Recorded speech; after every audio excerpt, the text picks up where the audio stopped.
Here at Naughty Dog, animation has always been really important to us and has been heavily focused on. And so we knew we wanted to raise the bar of what we're doing and what the industry has been doing as a whole. And one of those things is to really allow the character in the game to show emotion. And so you'll really be able to see that he's showing fear, that he's intimidated, that he's confident, or that he's insecure, that he's determined. And so all of that will come out and just really add a lot more life that wasn't there before in the game. We had three main goals animating this character on this project. One of them was to achieve realistic movement with a really good sense of weight, and the other is fluidity. We wanted him to smoothly go from move to move without popping from state to state the way we see in a lot of other games. And you put those two first goals together and you get really fluid animation. It looks really good, but it's really slow and unresponsive. So the third goal, and the most important goal, is to get responsiveness. One of the things that makes Drake so lifelike is the sheer volume of animations that we're doing on this game.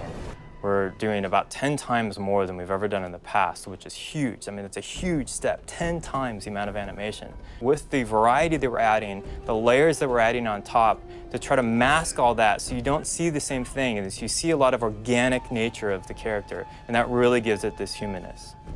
What makes this game truly next-gen has been the focus that we're doing on movement. In the next generation, we've seen a lot of great rendering, great shading, polygon counts are up higher, lighting's looking really good.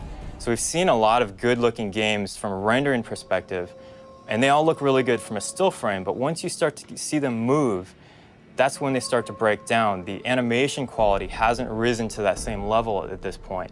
What we've found is that it's Drake's imperfections that make him believable. It's him stumbling, it's him not perfectly landing correctly every time. And so one of the things that we wanted to do with him is make him a kind of an everyman put into an extraordinary situation. And we hope that comes across, that he doesn't do everything perfectly every time. PlayStation 3 really opened up the floodgates for us to achieve the goals that we wanted to with the animation. We need much more CPU power than we've ever had before.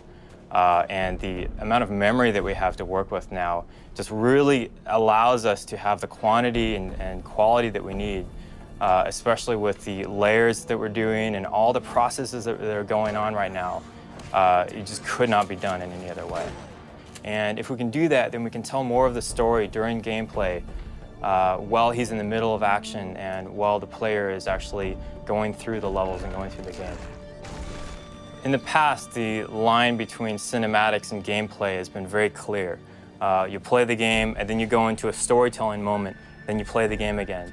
What we're trying to do with Uncharted is to blur that line a little bit more so that you'll be playing the game along and things start happening around you as you're playing, so you're still interactive.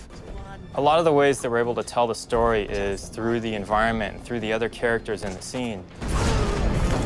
Don't you guys usually just cut off a finger or something? We don't have to cut to a cutscene in order to deliver a line of dialogue or a story or things that we want to portray to kind of lead the character on and lead Drake and the player on to the bigger story that's unveiling.